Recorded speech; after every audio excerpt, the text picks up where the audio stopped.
Purposely. Your life, God's purpose. Listen at onpurposely.com. Have you ever wished you could know what the future held before you got there? What if you were given the gift of knowledge before you even began your journey? Now, I've been thinking about that because I made a lot of stupid mistakes when I was younger. And I wish I had someone to say, don't go down that road, go down this one. I'm Sherry, and welcome to From the Eyes of Wisdom, where we are pairing an experienced elder from Christa Senior Living with a passionate King's High School student ready to launch into the world. And while these conversations won't tell the future exactly, they did reveal a lot we weren't expecting about how to live life well. Are you ready? I can't wait for you to hear this.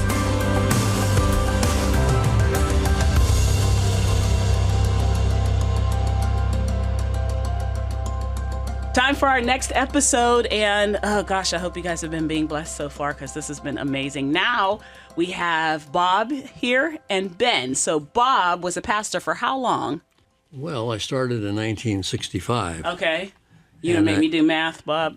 Sure, my dad was born. How's that make you feel, Bob? Well, I retired from pastoring in 1994. Okay. Ben is interested in ministry, but I was reading your story, so you're it's ministry or engineering, right? Yeah, I'm leaning more towards ministry at this point. Okay. Engineering's kind of losing its hold on my life. All right. So give me a little bit about your life, Bob. I just want to get some background on you. So as a child, you had some tragedy, right? Your mom died when you were early. Yeah. When you were young. I was 14 months old. Yeah. Yeah. My dad was a career sailor. Okay. And I was born in San Diego, or National City, which is the same thing. Mm-hmm. And then she got sick and came up here, and he came up with her, of course. Mm-hmm. He got on leave. Yeah. And she didn't survive. So how old were you? 14 months. Okay. And then your dad, was he involved in your life, or? Well, he started to, and then he contracted tuberculosis. Wow. And that's before they had streptomycin to cure it. Mm-hmm.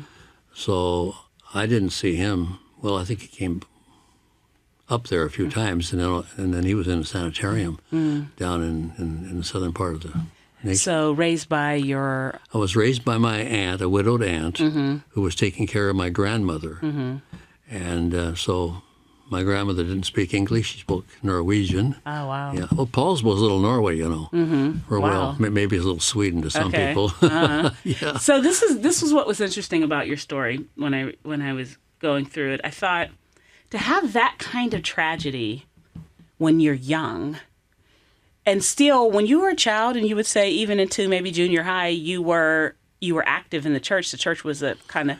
How does that happen? Because usually when there's that kind of tragedy, there becomes maybe a resentment or a bitterness towards God, like a shaking of the fist to the sky. You never had any of that. I never had that. Never no. had that. Well, we talked about God freely. Yeah. Yeah. Okay. And so I just assumed. Uh-huh. And then when the war hit, then my aunt got a full-time job downtown. So we divided our house in two because they needed people, places for people to live. So a family came out from, Sioux City, Iowa. Okay. Yeah, I remember them well. Two boys, and they found work out here because there was a lot of work here. And so they lived there. So I had some kids around, and always had kids around. When did you feel like you were called to the ministry? Oh, man, it was crazy. I don't mean that in a bad way. Yeah, right. Yeah, but we'd have a missionary come. Okay. And I can remember one came from Congo. There's not the Congo now, but it was then. Oh, I told my aunt, I want to go to the Congo. You said that? How old were you? Oh, 5 or 6, I don't know. Okay. 7, something like that. Okay. Okay, so let's say, you're going through junior high school. You're still involved in the church. Church is still kind of central in your life. Was there a point? Yeah. I think I read whenever how old are you, Ben? I'm 18. So around what age did you start feeling like you're involved in sports? Ben has his letter jacket on here. You guys can't. What are you, football? Football. I have drama on here. I have soccer on there as well. I've got Okay. some other things on as well. Really busy. Yes. You were in high school. Yeah. Sports.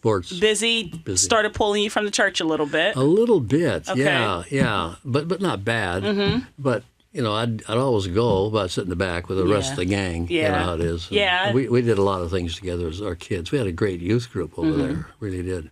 In your story, I read something that reminded me of me. Did you grow up in a church, Ben? Yes. You did? Okay. Yeah. You may resonate with this as well. I was reading your story, Bob, and I grew up in the church, Pentecostal side, so close to Assembly of God. And I remember like an altar call every Sunday. You said that he felt like there was an altar. Well, you say it. Well, every Sunday night I got saved all over again. That's you, Ben? You've been to the altar a couple times? No? I have not. Well, it's not a bad thing. No, but it is a thing, though. And but I didn't do that in my ministry. Yeah. I don't. Well, I hope not. I laughed because I was like, I remember that. I remember feeling like every Sunday night we had a service and you had to kind of go. So you were in this is going somewhere. It was an amazing story that you told that really resonated and stuck with me, and I'd love Ben to hear it. About you're at a service. Is there a traveling? Okay, let me tell you what happened. Okay. Our church, the pastor there, had a scholarship to play football at Wazoo. He was 6'3", terrific football player, and he got called to the ministry. Okay. So he became our pastor with his wife, and they became a part of what they called the Gospel Westernaires. Okay.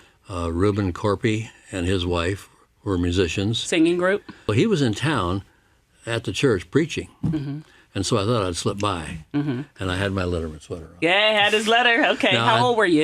You think 17, 16, 17? I don't know. I must have been about a sophomore or freshman. Okay. I had my Letterman sweater on, and the altar call came, so I just slipped out. Was walking down the road. You left church? Yeah, I left church. Okay. Slipped out, walking down toward the downtown of Paulsville. And I hear footsteps behind me. And I went, what's going on? I turn around. Here's Corpy, the pastor, or the evangelist, coming after me. Chased you out. Oh, man, now what's going on?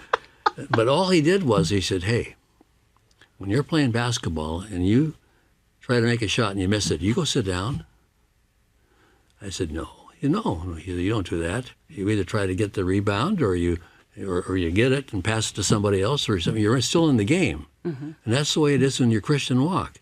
Something goes wrong, don't worry about it. You make a mistake, don't worry about it. Pick it up, keep forward. God's still with you.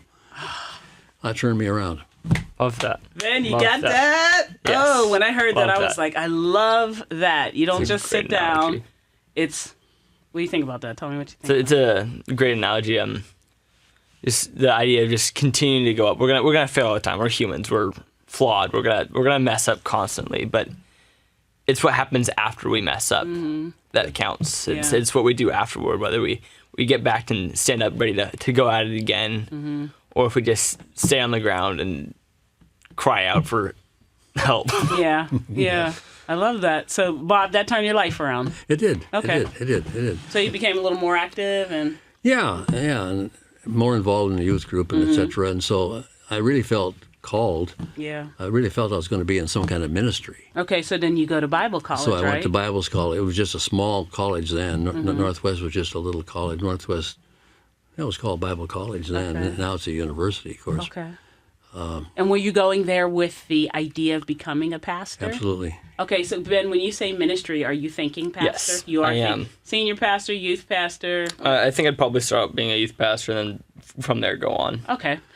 So, Well, I had that idea too. oh, did you? Yeah. But I'll tell you what, I met a girl. I was just going to ask you about that cutie at the registration table, Bob. I heard about her. Oh, my goodness. heard She was the about cutest thing you ever saw with a big smile, Yeah. personality. And I didn't know that she was really a high IQ. Okay. But in school, I would go into the guy who tested all the kids Yeah. and check out how smart the girl was before I'd date her. I was a junior, she was a freshman, Okay. and she was at this particular table, and was you go as you in registration you're going Yeah, everywhere. right. So this was a new table, and because a lot of the kids weren't going to church, Yeah. and the pastors around were saying, "What's going on over there at that school? How come your kids aren't going to church?" So I thought to myself, well, I'm going to pick a church that's off limits. Okay. Yeah, because I knew that a lot of faculty went down there. It was downtown. The pastor was Brother Ralph or something. Okay. And they had great music. And we'd go down there. And I remember I used to go down with one of my roommates who had a terrific voice Okay. and a terrific ear. And he'd sing all through a song off pitch. Oh, wow.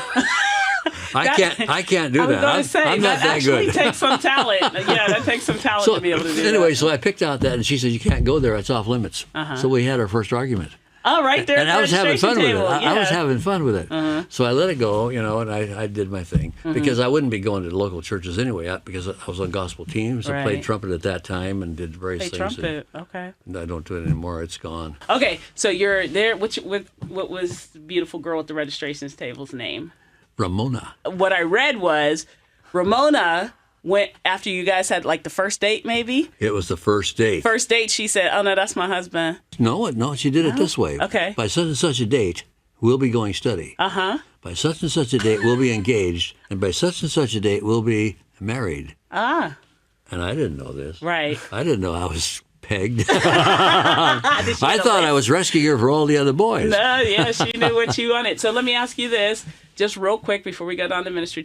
What if there's a couple of things Ben should be looking for in a girlfriend or in a young woman and someone he hopes to date and have as a spouse? What should he look for? What advice would you give?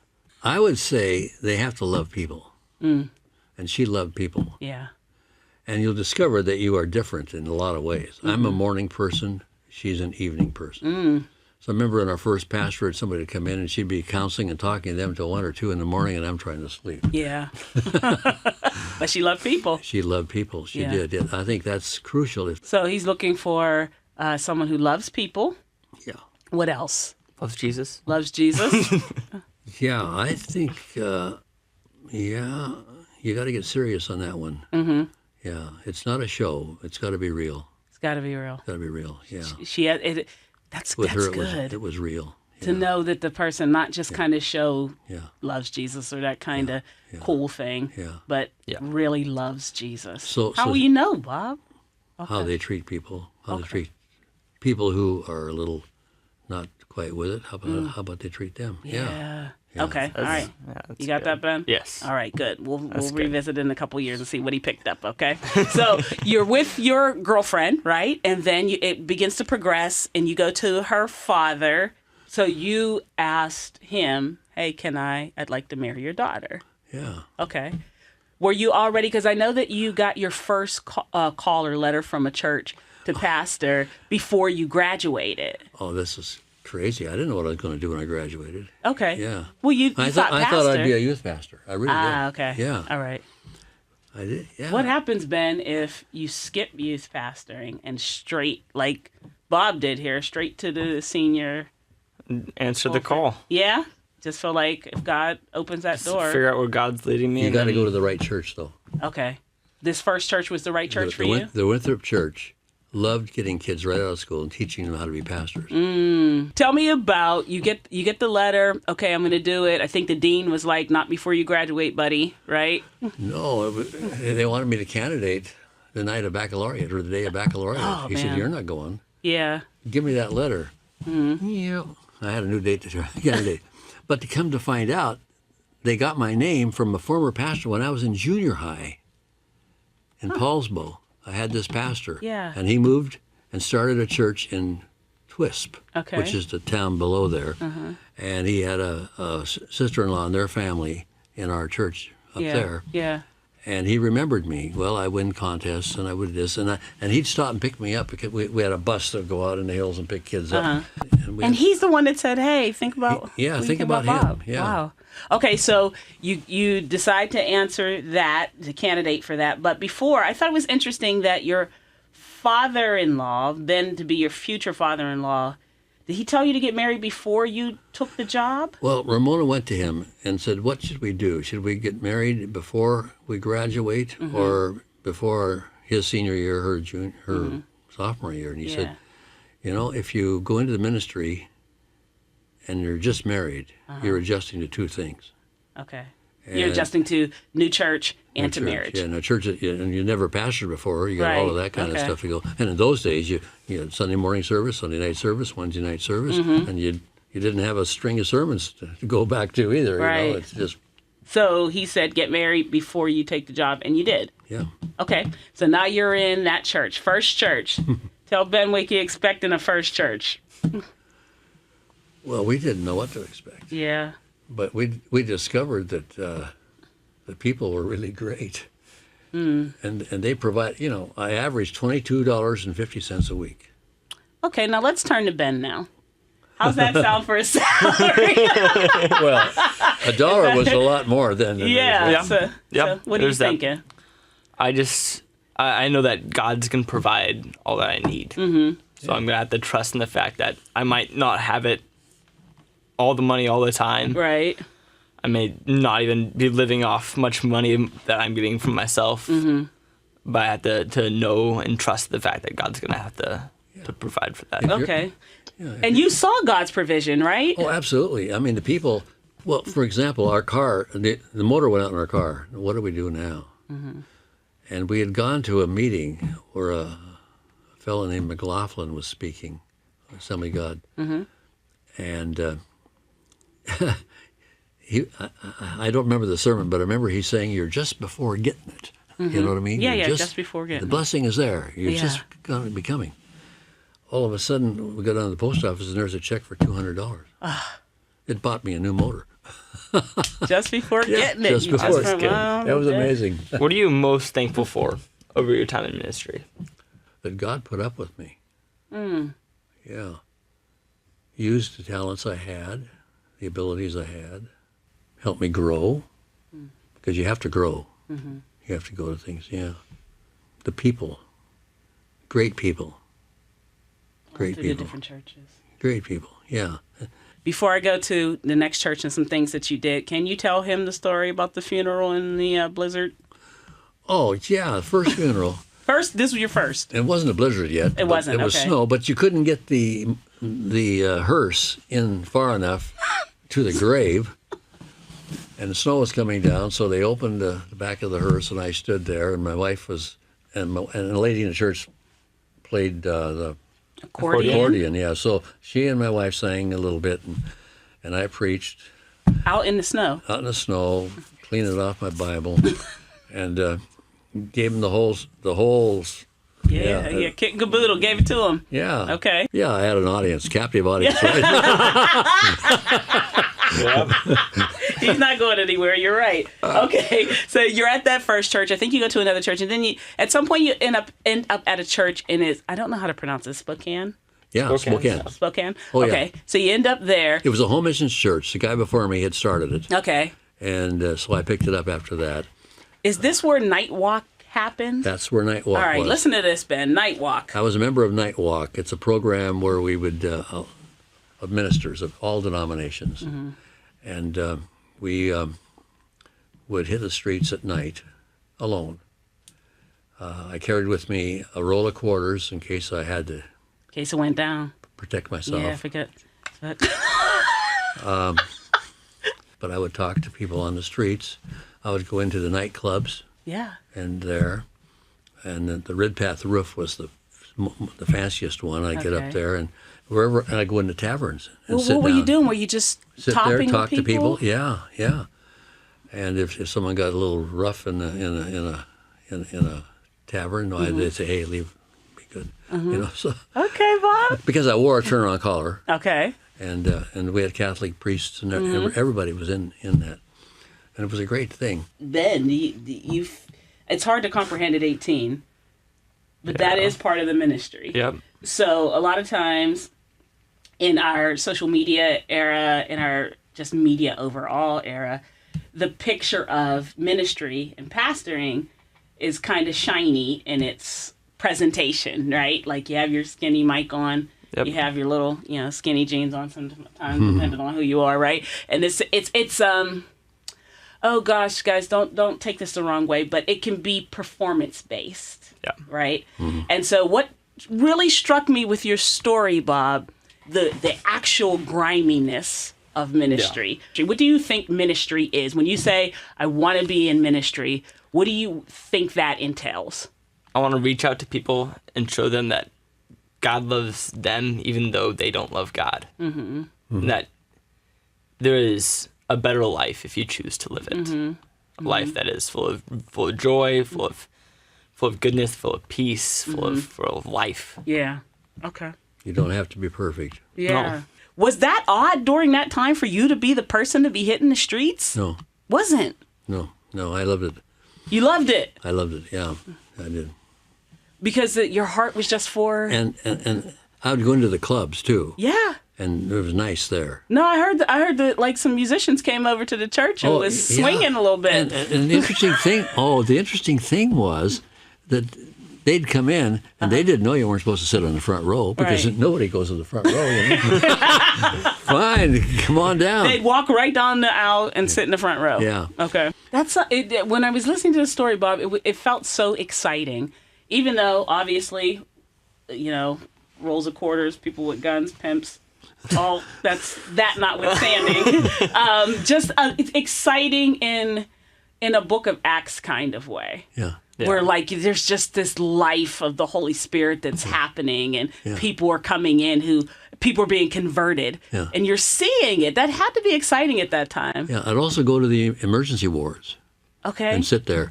Okay. And one day this lady came in, and she'd been one of my kids' second grade teacher. Uh-huh.